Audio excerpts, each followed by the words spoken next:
আসসালামু আলাইকুম ওয়া রাহমাতুল্লাহি ওয়া বারাকাতুহু। সপ্তম শ্রেণীর শিক্ষার্থী বন্ধুরা, তোমরা কেমন আছো? আশা করছি তোমরা ভালো আছো। তোমাদের সবার দোয়ায় আমিও ভালো আছি। তো শিক্ষার্থী বন্ধুরা, বাংলাদেশ ও বিশ্ব পরিচয়ের পঞ্চম অধ্যায় বাংলাদেশ ও বাংলাদেশের নাগরিক এই বিষয়টি নিয়ে আজকে আমরা আলোচনা করব। তো বন্ধুরা, আজকের আলোচনা থেকে তোমরা কি কি শিখবে চলো প্রথমে তা জেনে নেই।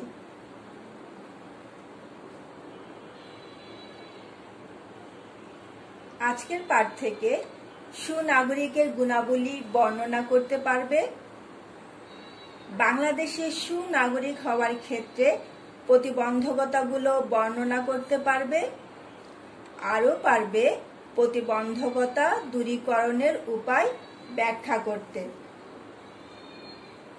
তো চলো আমরা আমাদের মূল আলোচনায় চলে যাই। বন্ধুরা, রাষ্ট্রের উন্নতি নাগরিকের যোগ্যতা ও দক্ষতার উপর নির্ভরশীল। সুনাগরিক দেশের জন্য হবে সম্পদ, তা না হলে দেশের উন্নতি বাধাগ্রস্ত হবে। দেশের অগ্রগতি ও ব্যর্থতা নির্ভর করে নাগরিকের সততা, দক্ষতা এবং দায়িত্ব ও কর্তব্য পালনের উপর। এজন্য একজন নাগরিককে হতে হবে সুনাগরিক। আজকে আমরা সুনাগরিকের প্রয়োজনীয় গুণাবলী নিয়েই আলোচনা করব। রাষ্ট্রবিজ্ঞানীদের মতে সুনাগরিক হতে হলে একজন নাগরিককে তিনটি মৌলিক গুণের অধিকারী হতে হয়। তো চলো আমরা দেখে নেই সে তিনটি মৌলিক গুণ কি। প্রথমেই বিবেক, এরপর আছে আত্মসংযম এবং বুদ্ধি বিচার। শিক্ষার্থী বন্ধুরা, আমরা নাগরিকের তিনটি গুণ দেখলাম: বুদ্ধি, আত্মসংযম এবং বিবেক বিচার। তো চলো এবার আমরা এক এক করে এই তিনটি গুণ আলোচনা করি।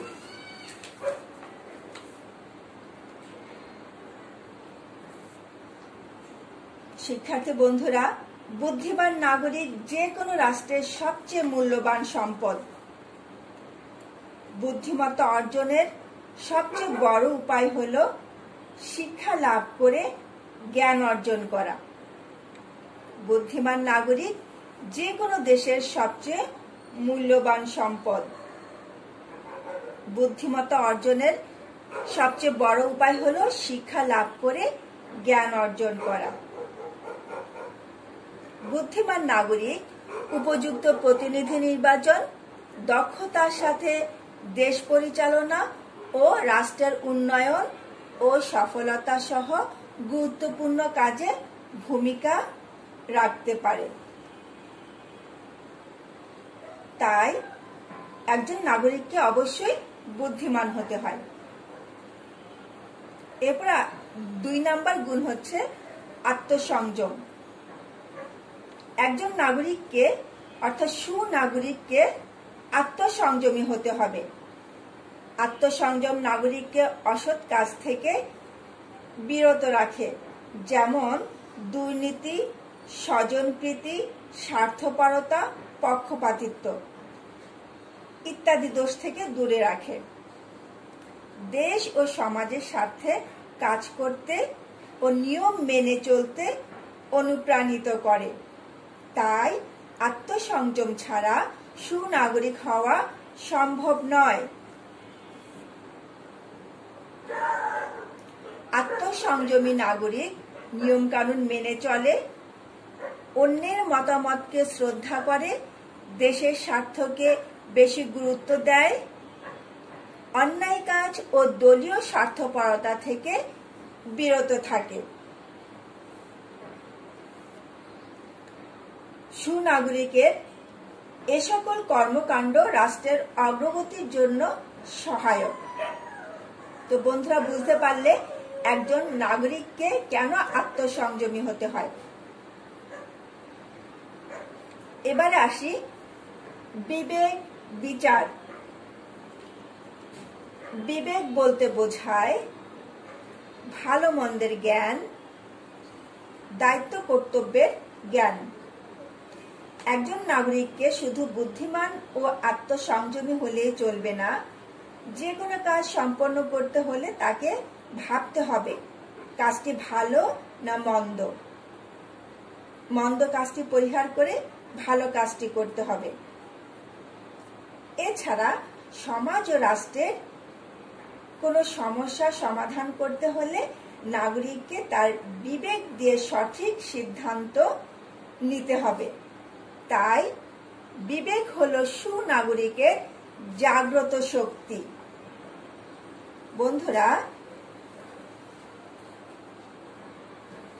তাই নাগরিক নিজে বিবেকবান হবে এবং অন্যকেও বিবেক বুদ্ধি সম্পন্ন হতে উৎসাহিত করবে।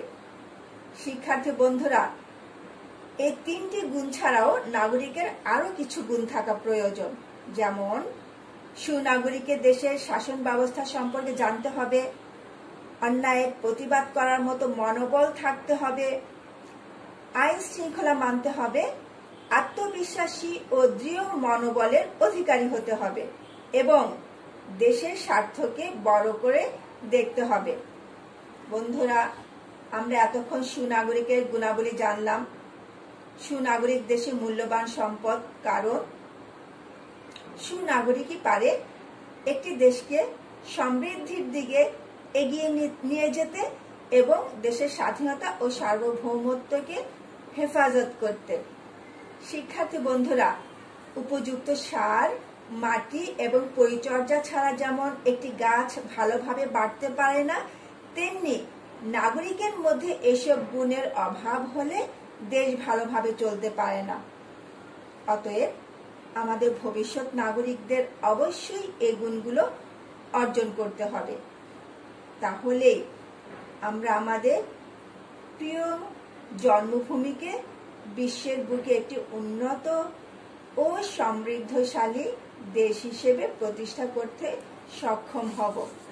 তো শিক্ষার্থী বন্ধুরা, এই নাগরিকের যে গুণগুলো থাকা প্রয়োজন সেগুলো তোমরা জানলে। এবারে চলো আমরা বাংলাদেশের সুনাগরিক হওয়ার পথে যে প্রতিবন্ধকতা আছে, চলো সেগুলো জেনে নেই। সুনাগরিকের গুণগুলো পরিবার, সমাজ ও রাষ্ট্রের দ্বারা প্রভাবিত। আমাদের সমাজে রয়েছে নানা ধরনের আর্থসামাজিক ও রাজনৈতিক সমস্যা।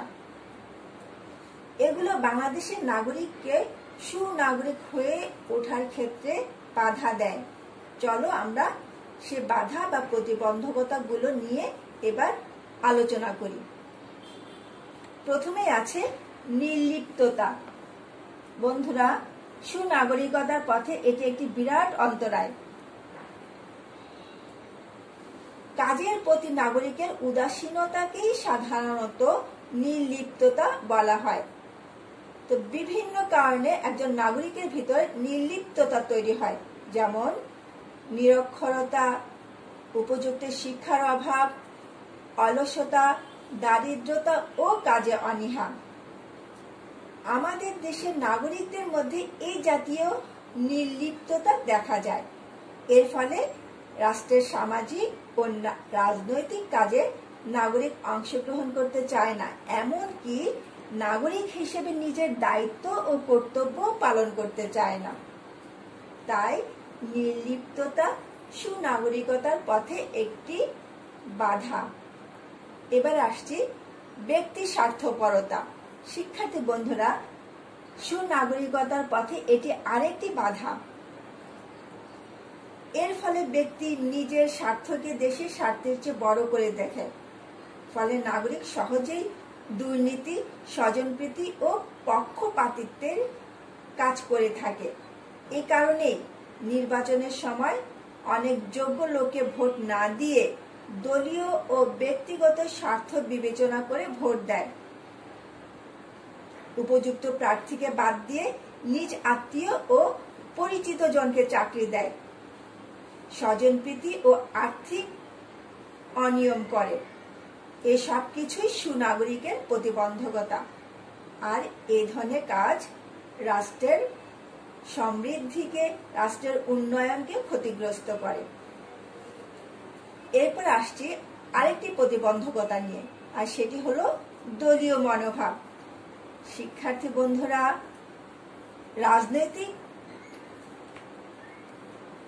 রাজনৈতিক দল ছাড়া গণতান্ত্রিক শাসন ব্যবস্থা কার্যকর থাকে না।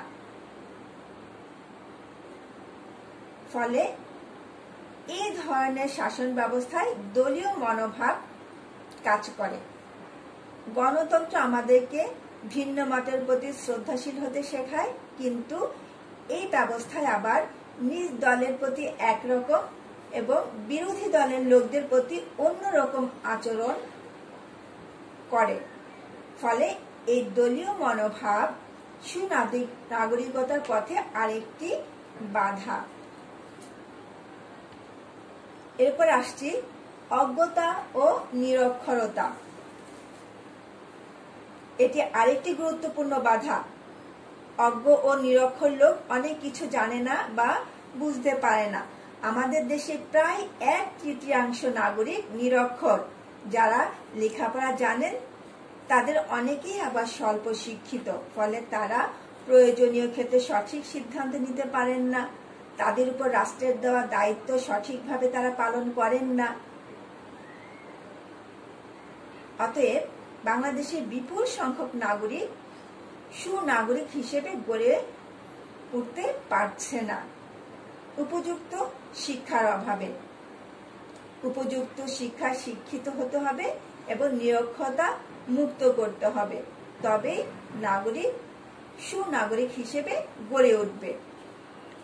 এরপর আসছে ধর্মান্ধতা। সুনাগরিকতা বিকাশে ধর্মান্ধতা একটি বিরাট অন্তরায়। ধর্মান্ধ ব্যক্তি অন্য ধর্মের প্রতি বিদ্বেষী। এই ধরনের মনোভাব বিভিন্ন ধর্মের লোকদের মধ্যে বিভেদ ও সংঘাত সৃষ্টি করে। এ ধরনের পরিস্থিতি দেশের সংহতি, উন্নতি ও প্রগতিকে নষ্ট করে দেয়। তাই একজন নাগরিককে ধর্মান্ধতা থেকে দূরে থাকতে হবে। এরপর আসছে দাম্ভিকতা। এটি একটি নেতিবাচক চারিত্রিক বৈশিষ্ট্য। এর ফলে ব্যক্তি নিজেকে অন্যের চেয়ে বড় করে দেখে। অন্যের মতামতকে সে গুরুত্ব দেয় না, নিজের মতামতের উপর অটল থাকে এবং নিজের মতামত অন্যের উপর চাপিয়ে দিতে চায়। এই ধরনের মানসিকতা সুনাগরিকতার পথে বিরাট অন্তরায়। এরপর আসছে সাম্প্রদায়িকতা। শিক্ষার্থী বন্ধুরা, বর্তমান বিশ্বে সাম্প্রদায়িকতার কারণে অনেক সমস্যা সৃষ্টি হচ্ছে। দেশে দেশে মানুষের মধ্যে বন্ধুত্বপূর্ণ, সহযোগিতাপূর্ণ মনোভাবের পথে বাধা হয়ে দাঁড়াচ্ছে। একটি সংখ্যাগরিষ্ঠ ধর্মের আধিপত্য থেকে সাম্প্রদায়িকতার মনোভাব তৈরি হয়। সংখ্যালঘিষ্ঠ লোকদের মধ্যেও এ মনোভাব তৈরি হতে পারে যদি তারা তাদের ধর্মকে অন্য ধর্মের চেয়ে একমাত্র সত্য হিসেবে বিশ্বাস করে। ফলে বিভিন্ন সম্প্রদায়ের মধ্যে বিভেদ ও অশান্তি বিরাজ করে। তাই সাম্প্রদায়িকতা সুনাগরিকতার পথে একটি বাধা। সবশেষে আসছে অর্থনৈতিক অনগ্রসরতা। বন্ধুরা, এটি আরেকটি প্রতিবন্ধকতা। বাংলাদেশ একটি উন্নয়নশীল দেশ। এদেশের 50% লোক দারিদ্র সীমার নিচে বাস করে।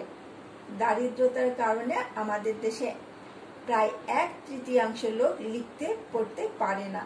ফলে তাদের বুদ্ধিমত্তার যথাযথ বিকাশ হয় না, তাদের বিবেকও সঠিকভাবে কাজ করে না, যা সুনাগরিকতা অর্জনের জন্য একটি অন্যতম বাধা। সুপ্রিয় শিক্ষার্থীবৃন্দ, তোমরা এতক্ষণ সুনাগরিকতার পথে বাধাগুলো জানলে। এবারে চলো এই প্রতিবন্ধকতা দূরীকরণের উপায় নিয়ে আমরা আলোচনা করি।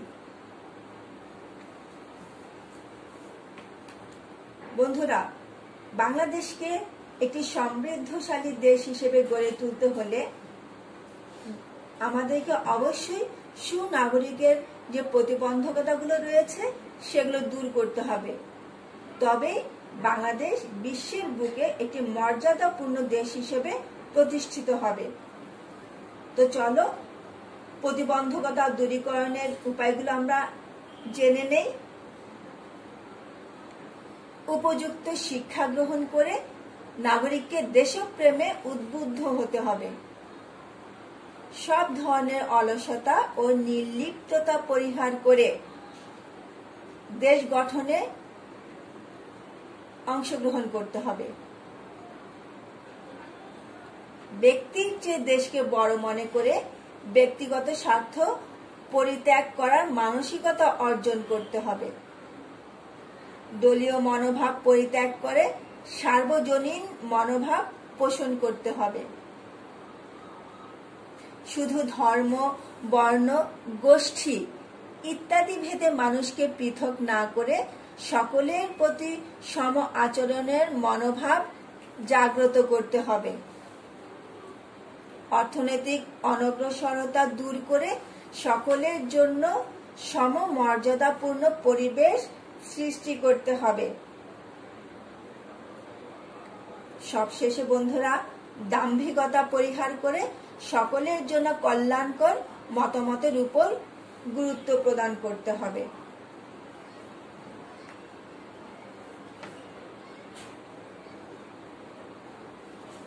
পরিশেষে বলা যায়, সুশিক্ষা ও স্বশিক্ষায় শিক্ষিত নাগরিক সকল ধরনের প্রতিবন্ধকতা দূর করতে সক্ষম।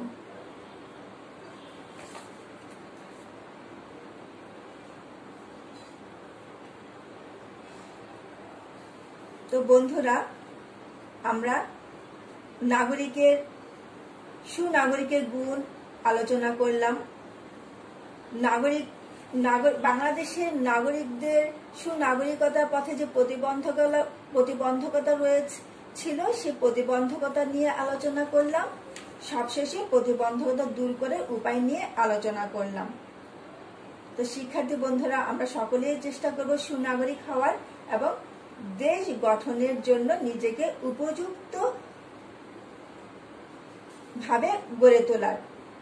তো শিক্ষার্থী বন্ধুরা, আজকের পাঠটি তোমরা কয়েকবার দেখতে থাকো, তাহলে এ সম্পর্কিত যে প্রশ্ন আছে সেগুলো উত্তর তোমরা লিখতে পারবে।